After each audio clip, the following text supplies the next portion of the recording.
सरकारी एजेंसियों के दुरुपयोग के मुद्दे पर विपक्ष एक बार फिर बढ़ गया, क्योंकि इस मामले में 8 विपक्षी पार्टियां कोर्ट जाने की तैयारी में, लेकिन इन पार्टियों में कांग्रेस का नाम शामिल नहीं है।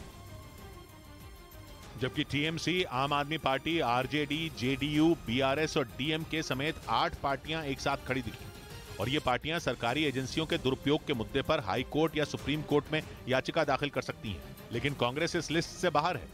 टीएमसी से जैसे ही इस बारे में सवाल पूछा गया, उसके नेता उखड़ गए। ये मैं नहीं बता सकता हूँ, कांग्रेस क्यों नहीं शामिल होता वो तो कांग्रेस बता सकता है। वहीं विपक्ष को एकजुट करने में जुटी कांग्रेस के नेताओं ने गोलमोल जवाब दिया। कोर्ट से ही कोई अगर फैसला उम्मीद करता है तो फिर करे। इस मामले में विपक्ष ने पीएम को जो चिट्ठी लिखी थी उसमें भी कांग्रेस शामिल नहीं थी, जबकि सभी इस मामले में बीजेपी को घेरना चाहते हैं, लेकिन उनके अलग अलग राग अलापने से बीजेपी नहीं बल्कि विपक्ष ही कमजोर पड़ेगा।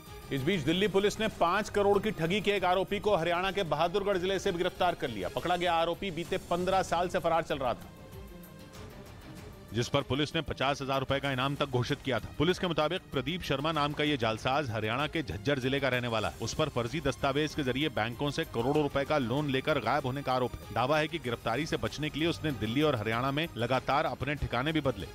उधर उत्तर प्रदेश के प्रयागराज में बाहुबली अतीक अहमद के रिश्तेदार और गुर्गों पर प्रशासन का बुलडोजर चला।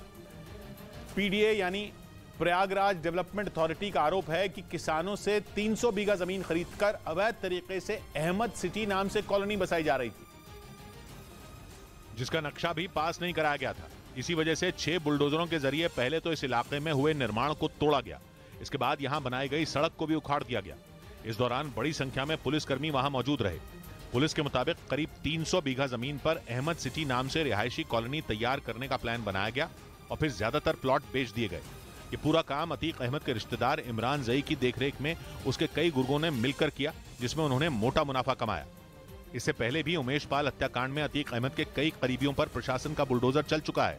इस बीच पुतिन के आलोचक रूसी पॉप स्टार दीमा नोवा की एक हादसे में मौत हो गई। वो यूक्रेन जंग की शुरुआत से ही गाने गाकर रूसी राष्ट्रपति पुतिन को निशाना बना रहे थे, लेकिन अब उनकी मौत हो गई। न्यूयॉर्क पोस्ट के मुताबिक दीमा नोवा रूस के यारोस्लावल प्रांत में बर्फ से जमी एक नदी को पार कर रहे थे, लेकिन तभी उनका पैर फिसल गया और वो नदी में गिर गए, जिससे उनकी मौत हो गई। रूस के पॉप स्टार दीमा नोवा राष्ट्रपति पुतिन के कड़े आलोचकों में एक थे।